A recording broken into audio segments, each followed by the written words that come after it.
내가 무엇을 하여야 영생을 얻으리이까? 제목 같이 한번 따라해 볼까요? 내가 무엇을 하여야 영생을 얻으리이까? 내가 무엇을 하여야 구원을 얻으리이까? 동일한 질문이죠. 이 질문은 죽음을 피할 수 없는, 마치 시한부 인생을 사는 것 같은 인생을 사는 사람들이 반드시 던져야 되고 답을 찾아야 되는 질문과 답이며, 영생과 구원의 문제는 죽음을 앞둔 인생들이 반드시 해결해야 될 문제입니다. 베드로후서는 베드로 사도가 예수님으로부터 자신이 죽음이 임박했다는 계시를 받고 난 뒤에 유서와 같이 마지막으로 쓴 편지가 베드로후서입니다. 베드로후서에서 베드로는 자기의 영혼과 육체를 분리시켜서 육체를 이것에 비유합니다. 베드로후서 1장 13절 말씀입니다. 내가 이 장막에 있을 동안에 너희를 일깨워 생각나게 하니 옳은 줄로 여기노니. 영어로 읽는 게 더 편하시죠? 우리 최영수 집사님 한번 영어로 한번 읽어주실까요?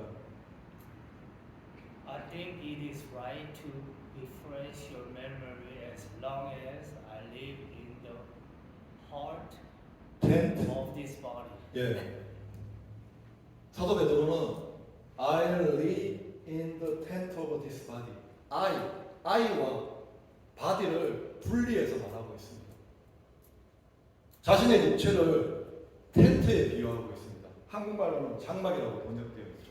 텐트에 번역되어 있고, 자기는 보이지 않는 영혼, 이 몸이 내가 아니라 이 몸은 내 영혼이, 내 인격이 진짜 내 자아가 살고 있는 텐트다라고 말하고 있습니다. 우리가 썩지 말아야 됩니다. 이 몸이 저 모형이 아닙니다. 이 몸이 여러분 자신이 아닙니다. 이 몸은 진짜 내 영혼, 내 자아가 살고 있는 텐트입니다. 예수님께서 우리를 위해, 나를 위해 죽었다고 말합니다. 믿으십니까?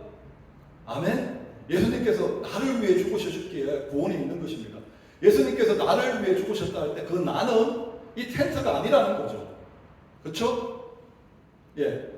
이 텐트를 위해서 죽어줬다는 말이 아니라, 이 장막을 위해서 예수님께서 죽어주셨다는 것이 아니라, 이 장막 안에 살고 있는 내 영혼, 진짜 나를 위해서, 그 보이지 않는 나를 위해 죽어주셨다는 것입니다.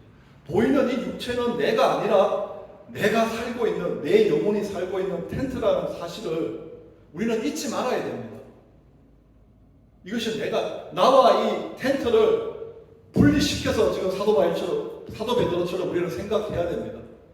내가 이 장막에 살고 있다. 내가 이 텐트에 살고 있다. 우리는 지금 이 땅에 사는 동안 우리는 지금 나는 이게 나가 아니라, 이 텐트가 보이는 육체가 내가 아니라 내 영혼이 진짜 나는 이 안에 살고 있는 것입니다. 그리고 사도 베드로는 죽음을 이렇게 표현합니다. 그 다음 14절, 이는 우리 주 예수 그리스도께서 내게 지시하신 것 같이 나도 나의 장막, 나의 텐트를 벗어날 것이 임박한 줄을 알미라. 자신이 죽음이 임박했다는 말을, 내가 나의 이 지금 살고 있는 장막을 떠날 것이, 벗어날 것이 임박할 줄을 안다는 것입니다. 우리가 죽는다는 것은 나의 존재가 사라진다는 것이 아니라, 이 텐트 안에 살고 있는 내가, 이 육체라는 이 장막 안에 살고 있는 내가 이 텐트를 떠나는 날이 내가 죽는 날이라는 겁니다. 모든 사람이 다 죽는다는 거죠. 모든 사람이 이 육체라는 텐트를 다 떠나는 날이 있다는 것입니다. 육체는 또 옷에도 비유합니다. 성경에 보면 옷이 그렇지 않습니까? 새 옷을 처음 샀을 때 새 옷이 빳빳하고 너무너무 멋지지만 그 옷이 시간이 지나면 낡아지고 터져지고 찢어지고 그 옷 어떻게 계속 입습니까? 버리고 새 옷을 입듯이 우리 몸도 10대, 20대, 30대 멋지지 않습니까? 새 옷처럼 40대, 50대, 60대, 70대, 80대 넘어가면 이 텐트가 점점 낡아지고 병들고 고장나고 기능이 멈춰지면, 아니면 그 전에 사고가 나서 기능이 멈춰지면 이 안에 살고 있는, 이 텐트 안에 살고 있는 내 영혼, 나는 떠나야 됩니다. 그것이 죽음이라는 것입니다. 우리 죽음에 대한 정의를 오늘 베드로전 후서 1장 말씀을 통해서 우리가 다시 한번 좀 삶과 죽음에 대한 정의를 내렸으면 좋겠습니다. 지금 우리는 이 육체라는 장막 안에 우리가 살고 있습니다. 그리고 우리가 죽는다는 것은 우리 영혼이 육체라는 장막을 떠나는 것입니다. 벗어 버리는 날, 그날이 우리가 죽는 날입니다. 그런데 우리가 이 육체라는 텐트를 입고 있는 동안, 이 육체라는 장막 안에 사는 동안, 이 육체를 벗어버리기 전에 던져야 될 질문, 해결해야 될 문제, 찾아야 될 답이 뭐냐? 내가 무엇을 하여야 영생을 얻으리까? 내가 무엇을 하여야 구원을 얻으리까? 이 질문에 대한 답과 영생과 구원의 문제는 이 육체라는 텐트를 벗기 전에, 이 육체라는 텐트를 입고 이 땅에 사는 동안 반드시 구원과 영생의 문제는 해결해야 된다는 것입니다. 왜냐하면 사람이 한 번 죽는 것으로 끝나는 것이 아니라 그 후에 이것이 있기 때문입니다. 히브리서 19장 27절 말씀입니다. 같이 읽겠습니다. 한 번 죽는 것은 사람에게 정해진 것이요, 그 후에 심판이 있으리니. 우리가 이 텐트를 벗는 것은 정해진 것입니다. 피할 수가 없는 것입니다. 이건 정한 것입니다. 그런데 이거로 끝나면 좋겠지만 인간의 존재가 이것으로 끝나지 않는다는 것입니다. 이 텐트를 벗고 난 뒤에는 그 후에 뭐가 있어요? 심판이 있기 때문에 우리는 이 텐트를 입고 있는 동안, 이 텐트를 벗기 전에 이 텐트를 입고 있는 동안 심판이 있기 때문에, 텐트를 벗고 난 뒤에 심판이 있기 때문에 텐트를 입고 있을 때 어떻게 하면 구원을 받지? 어떻게 하면 저 심판에서 구원을 받지? 어떻게 하면 내가 심판에서 의롭다함을 받고 영생을 받지? 라는 이 질문을 우리는 그에 대한 답을, 심판에서 구원받을 수 있는 그 구원과 영생의 문제에 대한 해결을 텐트를 입고 있는 동안 반드시 해결해야 한다는 것입니다. 만약에 히브리서 9장 27절 말씀이 사람은 한 번 죽는 것으로 끝난다, 그 후에 심판이 없다, 지옥도 없다, 천국도 없다, 사람은 한 번 죽는 것으로 끝난다, 이렇게 되어 있다면 어떻게 구원을 얻어야 되지? 어떻게 영생을 받지? 이런 질문을 할 필요도 없습니다. 이런 답을 찾을 필요도 없습니다. 그냥 어떻게 하면 이 텐트를 건강하게 꾸미고 아름답게 꾸며서 하루라도 이 텐트 안에서 더 많이 살까? 어떻게 하면 이 육체라는 텐트를 입고 있는 동안 더 재밌게 살까? 더 즐겁게 살까? 더 행복하게 살까? 더 인정받으면 살까? 더 성공적으로 살까? 그것만 고민하면 됩니다. 한 사람이 한 번 죽는 것으로 끝나고 심판이 없다면 여기 있을 필요 없죠. 왜 아깝게 힘들게 버는 돈 헌금하고 있습니까? 왜 시간을 지금 아깝게 허비하고 있습니까? 그 돈 가지고 그 시간으로 이 육체라는 텐트를 가지고 사는 동안 이 땅이 마지막인데 더 재밌게 사셔야죠. 더 즐겁게 살아야죠. 왜 여기 있습니까? 성경이 분명히 얘기하니까 한 번 죽는 것으로 사람은 끝나지 않고 그 후에 심판이 있기 때문에 우리는 이 육체라는 장막을 입고 있는 동안에 어떻게 하면 하나님의 심판에서 구원을 받을 수 있을까? 어떻게 하면 천국에서 의롭다함을 받고 천국에서 영원한 삶을 살 수 있을까?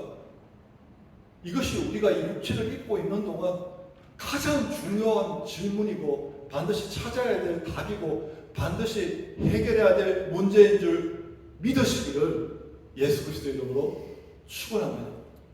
두 번째, 왜 우리가 육체를 입고 있는 동안 어떻게 하면 영생을 얻을까? 어떻게 하면 구원을 얻을까? 질문하고 답을 하고 해결해야 된다면 성경은 분명히 말씀하십니다. 보라, 오늘이 구원의 날이요 지금이 은혜 받을 때라고. 아멘이십니까? 우리가 이 육체를 입고 있는 이 하루하루의 날이 구원을 얻을 수 있는 기회가 있는 날입니다. 우리가 이 육체라는 텐트 안에 살고 있는 이 하루하루의 날이 영생의 은혜를 받을 수 있는 유일한 기회의 때라는 것입니다. 만약에 우리가 이 육체를 벗어난다면, 육체라는 텐트를 벗어난다면, 육체라는 텐트를 떠난다면 그날은 구원의 날이 아닙니다. 은혜의 때가 아닙니다. 오늘 본문에서 예수님에게 어떻게 해야 영생을 얻을 수 있습니까? 질문한 그 사람은 육체라는 텐트를 입고 있을 때 예수님에게 질문했습니다. 그래서 예수님께서 그에 대한 답을 해주셨습니다. 만약 우리가 이 육체라는 텐트를 벗고 난 뒤에 이 본문의 주인공처럼 예수님을 만나서 주님, 어떻게 해야 영생을 얻을 수 있습니까? 어떻게 해야 구원받을 수 있습니까? 라고 대답한다면 예수님께서 뭐라고 대답하실까요?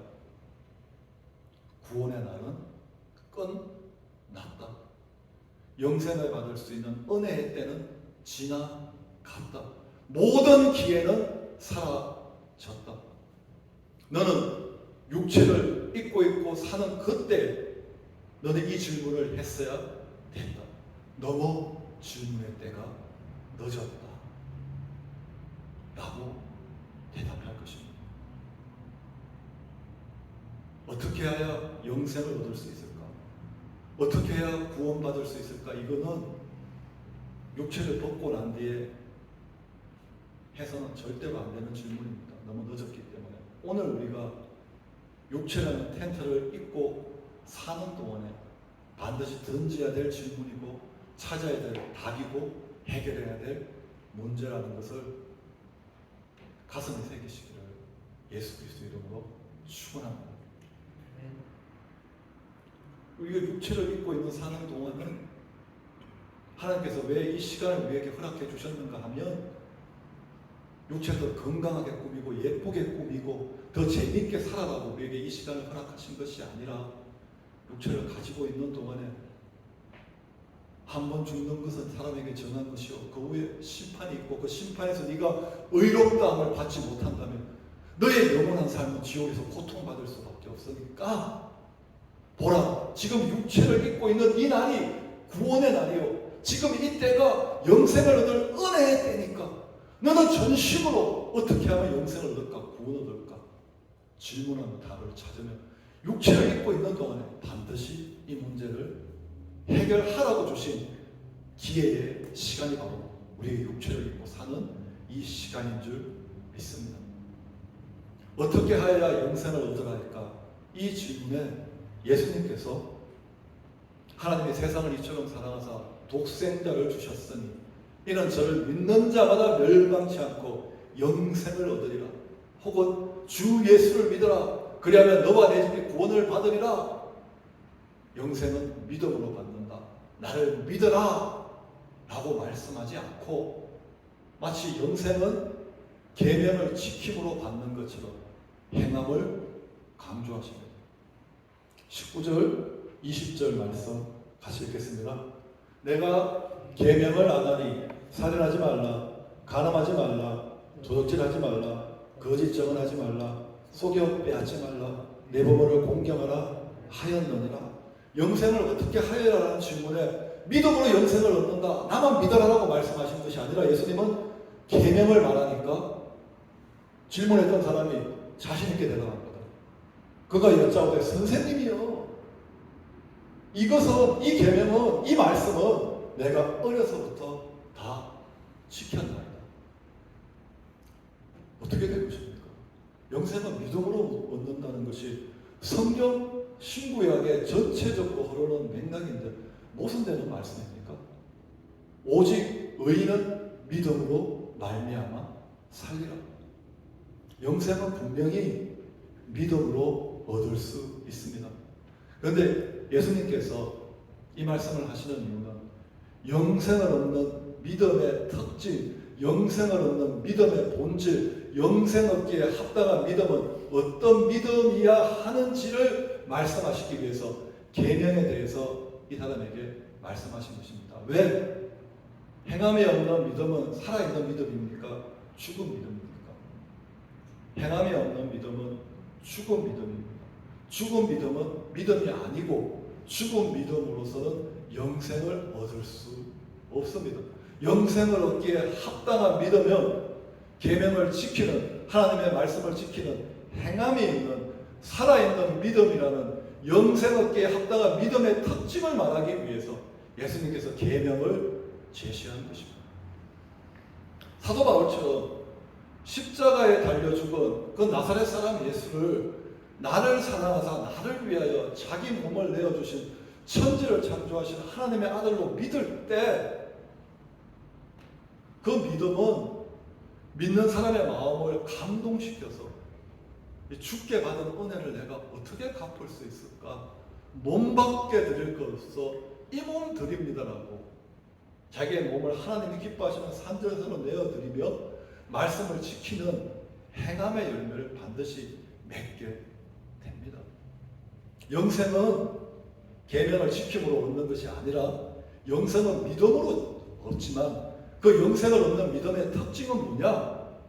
계명을 지키는 행함이 있는 살아있는 믿음이라고 예수님께서 말씀하고 싶어서 계명을 제시했던 것입니다.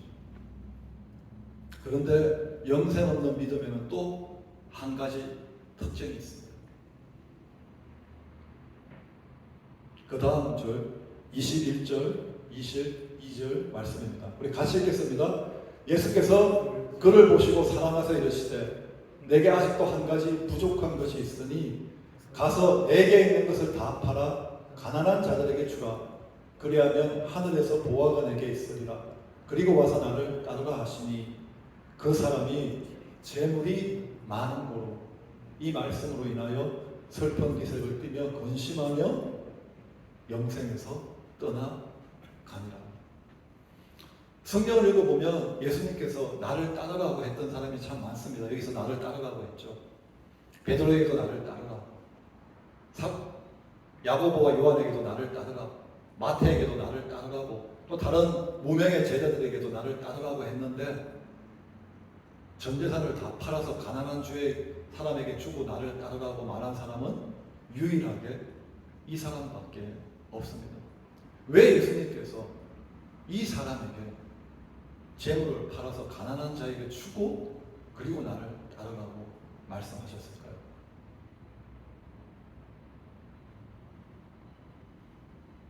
하나님과 재물을 겸하여 섬길 수 있습니까?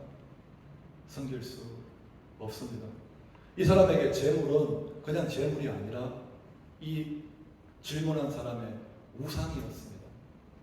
하나님은 지금 재물을 팔아서 가난한 주에게 나를 따르라는 말은 네가 하나님보다 더 사랑하고 있고 하나님보다 더 의지하고 있고 하나님보다 더 신뢰하고 있는 그 우상을 버리고 나를 따르라 라고 하는 말씀입니다. 믿음의 조상 아브라함이죠. 아브라함의 믿음이 바로 모델이죠. 우리가 닮아야 될 모델이죠. 아브라함의 믿음은 영생 얻기에 합당한 믿음인 줄 믿습니다. 아브라함 믿음의 첫째 특징이 무엇입니까? 하나님께 이삭을 제물로 바치라고 했을 때 그 말씀을 지키는 행함이 있는 믿음이 아브라함의 믿음의 첫 번째 특징이었습니다. 그리고 아브라함의 믿음의 두 번째 특징은 무엇입니까? 하나님께서 우리에 대한 자기의 사랑을 어떻게 확정해 주셨습니까? 우리가 죄인 되었을 때 그리스도께서 하나님의 아들이 우리를 위하여 십자가에서 죽으심으로 하나님이 우리를 사랑한다는 것을 확정시켜 주셨습니다. 아브라함은 하나님을 향한 사랑을 어떻게 하나님께 보여주었습니까? 이삭을 하나님께 제물로 바치는 것을 통해서 하나님, 나는 이 이삭보다 하나님을 더 사랑한다는 것을 하나님께 보여주었습니다. 아브라함의 믿음은 행함에 있는 살아있는 믿음인 동시에 하나님을 자녀보다 그 무엇보다 더 사랑하는, 하나님을 사랑하는 믿음이었습니다. 마태복음에 이렇게 말씀하십니다. 마태복음 10장 21절 말씀, 37절 말씀입니다. 같이 읽겠습니다. 아버지나 어머니를 나보다 더 사랑하는 자는 내게 합당하지 아니하고 아들이나 딸을 나보다 더 사랑하는 자도 내게 합당하지 아니하며 아버지나 어머니를 주님보다 더 사랑하는 우상 숭배자는 영생을 얻기에 합당하지 아니하고. 제 해석이 틀립니까? 아들이나 딸을 나보다 더 사랑하는 자도 구원을 얻기에 합당하지 아니하다. 아브라함은 어떤 사람이었습니까? 아브라함이 이삭을 하나님보다 더 사랑했다면 제물로 바칠 수 있었을까요? 아니죠. 아브라함은 정말, 아브라함의 믿음은 행함에 있는 믿음인 동시에 하나님을 아들이나 딸보다 더 사랑하는, 영생 얻기에 합당한 하나님을 사랑하는 믿음의 사람이었습니다. 자, 영생을 얻기에 합당한 믿음, 아브라함의 믿음의 두 가지 특징이, 영생 얻기에 합당한 믿음의 특징입니다. 행함이 있는 믿음, 그리고 하나님을 아들보다 그 무엇보다 사랑하는, 하나님을 사랑하는 믿음. 베드로가 예수님이 잡혔을 때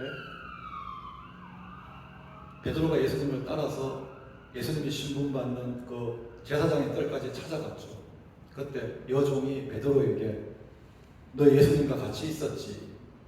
라는 3번의 질문에 베드로가 너무너무 두려워서, 죽는 것이 너무너무 두려워서 예수님 모른다고 마지막엔 저주까지 하며 예수님을 부인하고 너무 실망해, 자기 자신한테 실망해서 갈릴리로 가서 제자들과 함께 고기 잡고 이제 난 끝났다 내 인생.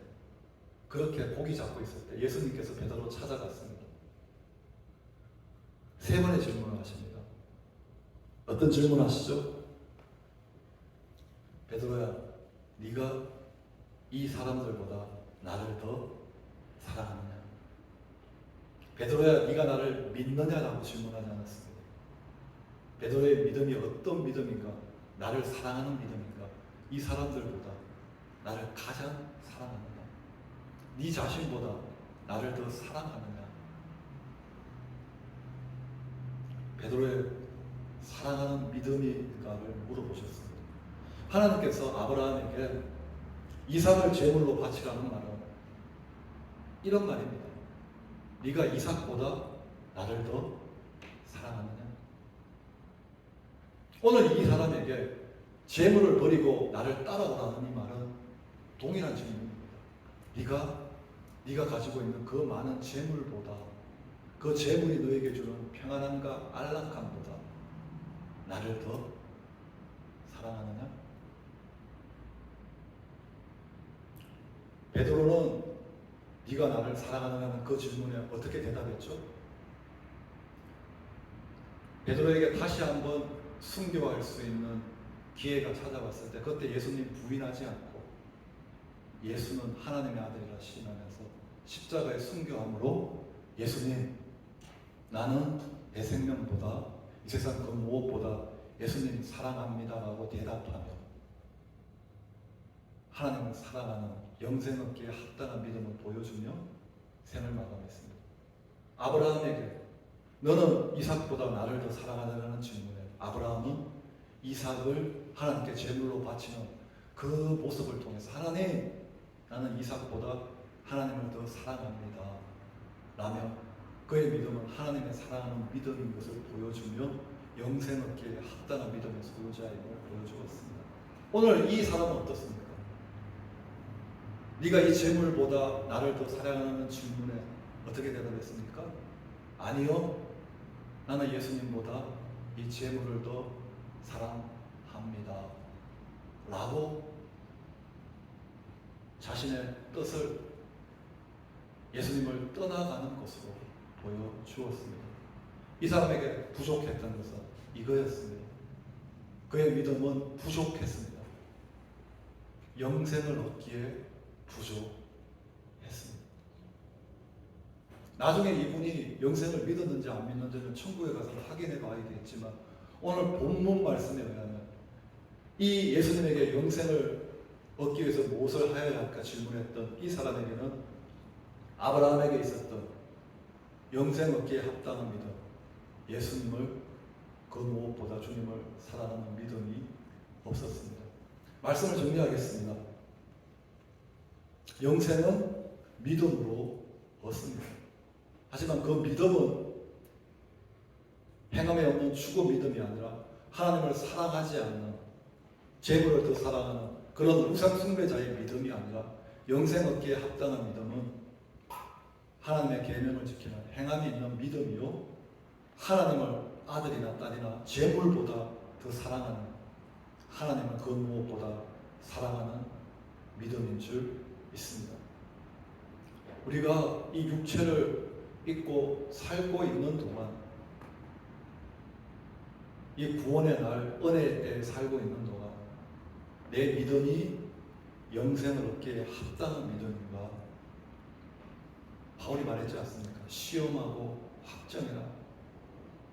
그래서 정말 내 믿음이 영생 얻기에 합당한 믿음이라면 정말 날마다 찬양하며 감사하며 사십시오. 하지만 오늘 이 질문한 사람처럼 내 믿음이 영생 얻기에 부족하다면, 너희가 얻지 못하면 구하지 아니하기 때문입니다. 우리가 큐티하지 않았습니까? 귀신 들린 그 아들의 아버지가 하나님, 주님 내가 믿습니다. 나의 믿음 없는 것을 도와주시옵소서. 믿지만 내 믿음이 부족합니다. 믿지만 내 믿음이 완전하지 않습니다. 내 믿음을 도와주시옵소서라고 했던 것처럼 주님, 내가 주님 믿지만 영생 얻기에는 뭔가 부족한 것 같습니다. 나의 믿음 없는 것을 도와주시옵소서. 영생 얻기에 합당한 믿음으로, 내 육체를 벗기 전에 내 믿음이 영생 얻기에 합당한 믿음으로, 하나님 앞에 온전한 믿음으로 서게 하여 주시옵소서. 정직하게 주님께 구할 때 주님께서 우리에게 영생 얻기에 합당한 믿음, 행함에 있는 믿음, 주님을 그 무엇보다 사랑하는 믿음으로 우리를 아름답게 옷 입혀 주실 줄 믿습니다. 그래서 우리가 육신의 장막을 벗고 하나님의 심판대 앞에 섰을 때 그날 의롭다함을 받고 하나님의 나라에서 영원한 행복 누리시는 우리 말씀대로 교회 성도님 되시기를 예수 그리스도의 이름으로 축원합니다. 우리 일어나셔서 찬송 드리겠습니다.